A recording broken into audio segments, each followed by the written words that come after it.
Good morning student, class 12 maths. हम study कर रहे हैं चैप्टर नंबर 8 और आज इस वीडियो में हम सॉल्व करेंगे 8.2 एक्सरसाइज का क्वेश्चन नंबर 6 और क्वेश्चन नंबर 7। क्वेश्चन नंबर 6 आपके पास गिवन है, smaller area enclose by the circle x² + y² = 4 and the line x + y = 2 is option given है, मतलब ये चूज द करेक्ट है। ए ऑप्शन गिवन है 2 in bracket π-2, B option π-2, C option 2π-1 and the D option is 2 in bracket π+2। इन चारों में से हमें पहचानना है कि कौन सा करेक्ट ऑप्शन है। तो डेफिनेटली सम को सॉल्व करे बिना हम आंसर फाइंड नहीं कर सकते। अब देखिए, हमारे पास एरिया फाइंड करना है तो सबसे पहले कितने कर्व गिवन है? 2। This is circle, this is line. तो डेफिनेटली हमारा जो फॉर्मूला हो जाएगा वो y1 - y2 dx ही होगा। पहले वाले में से दूसरे को माइनस करना है। जब हम सर्कल बनाएंगे तो ऑलमोस्ट हमारी रेडियस कितनी हो गई? 2,0 और इस तरीके की एक इक्वेशन लाइन की बनेगी। क्लियर? तो हम देख लेते हैं कि डायग्राम किस हिसाब से बन रहा है। The smaller area enclosed by the circle x² + y² = 4 and the line x + y = 2 is represented by the shaded area ACBAS। देखिए, ये बनाया मैंने, सॉरी ये जो लाइन की इक्वेशन है AC नहीं होते हुए वो इस तरीके की ये सर्कल बना है। यहाँ पे जब हम x की प्लेस पे 0 रखेंगे तो y कितना आ जाएगा? 2। x की प्लेस पे हमने 2 रखा तो y कितना मिल गया? 0। तो ये इस तरीके की इक्वेशन है, राइट। मतलब यहाँ पे हमें ऐसा बॉक्सेस बनाना पड़ेगा। बॉक्स को बनाते हुए हम क्या बनाएंगे? लाइन ड्रॉ करेंगे, राइट। तो देखिए, जब हम x की प्लेस पे 0 रखेंगे तो y कितना मिलेगा? 2। और जब हम 2 रखेंगे x की प्लेस पे तो y कितना मिलेगा? 0। तो ये 2 से ये लाइन ड्रॉ हो गई, राइट। और रेडियस ये 2,0 ही होगा पॉइंट, क्योंकि रेडियस 2 है। मतलब एक सर्कल की इक्वेशन हो गई है। तो हम पूरे इसका क्या निकालेंगे? एरिया। उसमें से ये वाले इसको क्या कर देंगे? माइनस। तो डेफिनेटली हमारे पास क्या आ जाएगा? शेडेड पार्ट का एरिया। क्लियर? तो देखिए, हमें जितने पार्ट का एरिया निकालना है सर्कल की इक्वेशन में से सेकंड वाले को माइनस कर देंगे। मतलब हमारे पास फॉर्मूला क्या हो गया? y1 - y2 = ये dx एरिया हो गया। अब देखिए, y1 मतलब यहाँ से y², यहाँ से वैल्यू कितनी आ जाएगी? देखिए, यहाँ से y1 हमारे पास कितना मिलेगा? y² = हो गया 4 - x², मतलब y मिल गया हमारे पास 4 - x²। और यहाँ से y मिल जाएगा 2 - x। तो दिस इज़ y1 ले लेंगे, इसको y2 ले लेंगे। तो देखिए, यहाँ पे हमने पुटअप करा y1 की प्लेस पे √4 - x² और यहाँ पे y2 की प्लेस पे हमने रखा 2 - x। क्लियर? अब देखिए, अब हमारे पास लिमिट ऑलरेडी कितनी है? 0 से 2।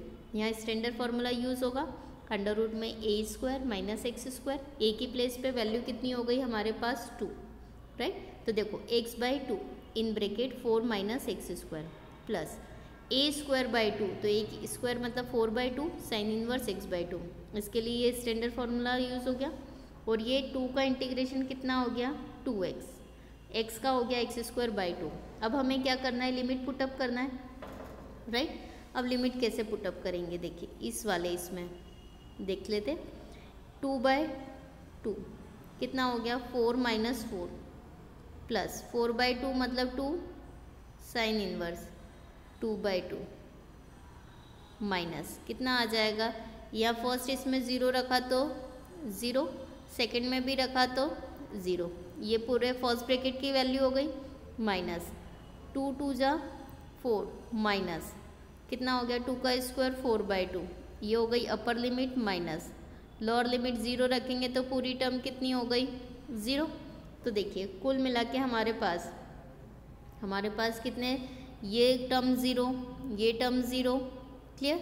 ये टर्म भी कितनी हो गई? 0। यहाँ क्या बचा? 2 साइन इनवर्स 2/2 1। साइन इनवर्स 1 कब होता है? π/2। तो ये हो गया 2 × में π/2। ये बचा माइनस 4 में से 4/2 माइनस करा, ये हो गया 4 में से 2 को माइनस करा मतलब 4 - 2। तो ये 2 से 2 तो कैंसिल हो गया, पाई बचा और यहाँ पे कितना बचा -2, और यही क्या हो गया हमारे लिए आंसर। अब हम देखेंगे चूज द करेक्ट में ये कौन सा ऑप्शन है। चूज द करेक्ट में हमारे पास कौन सा ऑप्शन है, पाई -2, ऑप्शन बी, मतलब option B is the correct answer. तो इस तरीके से एग्जाम में और भी ऐसे क्वेश्चन हैं जो चूज द करेक्ट में पूछे जाते हैं, तो प्रॉपर आपको उसको सॉल्व करना है और चूज द करेक्ट का उसका क्या आंसर निकालना है। तो इस वाले क्वेश्चन का आंसर हमारा क्या हो गया, पाई -2, मतलब आंसर बी करेक्ट ऑप्शन है। Now the next question, question number 7। Question number 7 है area line between the curve y² = 4x and y = 2x। Area find करना है, डेफिनेटली 2 कर्व है तो हमारे पास एरिया फाइंड करने का फॉर्मूला क्या हो जाएगा, y1 - y2 dx। इंटीग्रेशन में ऑप्शन ए, क्या ऑप्शन गिवन है, 2/3, option B is 1/3, option C is 1/4 and the option D is 3/4। 4 option given है। क्लियर, 4 ऑप्शन गिवन है। अब हम क्या करेंगे, एक एक करके इसको क्या करेंगे, सॉल्व करेंगे।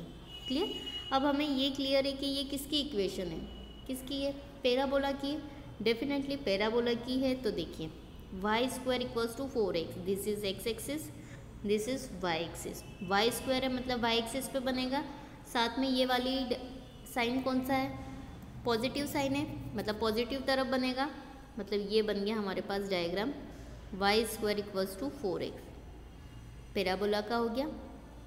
अब हमारे पास क्या है, लाइन की इक्वेशन गिवन है, y = 2x, मतलब x 0 रखेंगे तो y भी कितना मिलेगा, 0।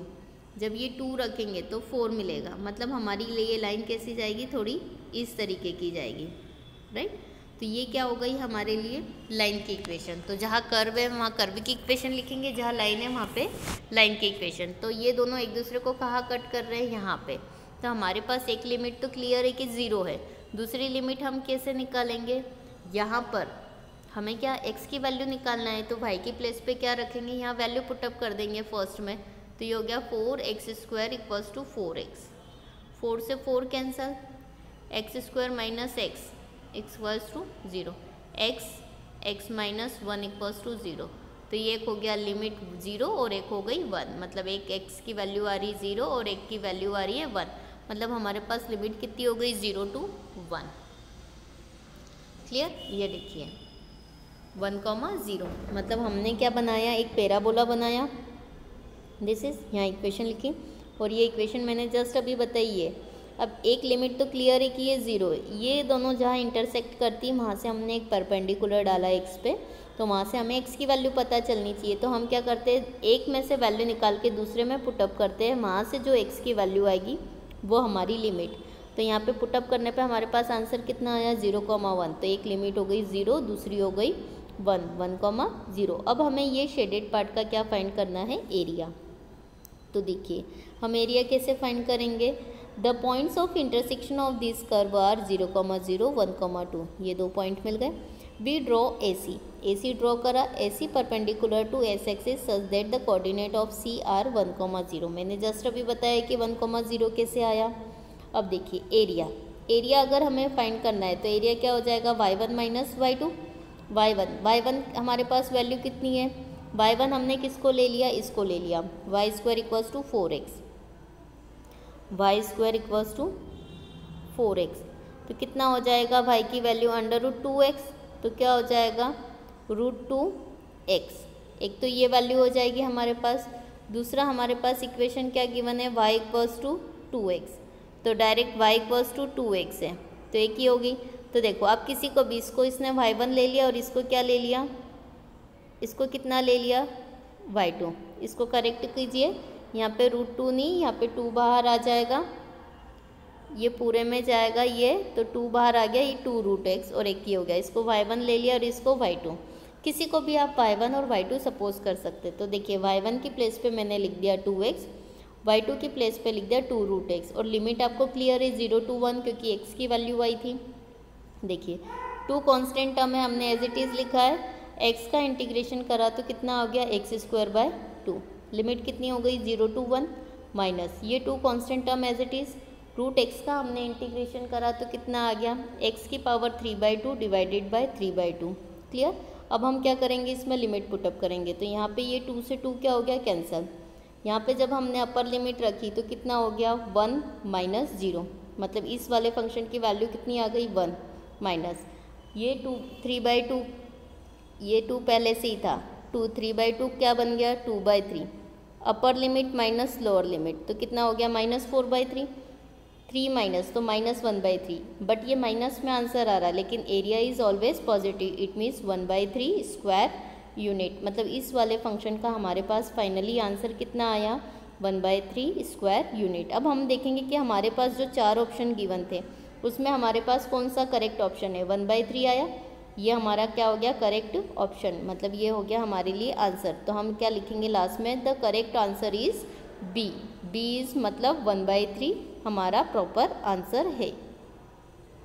Thank you.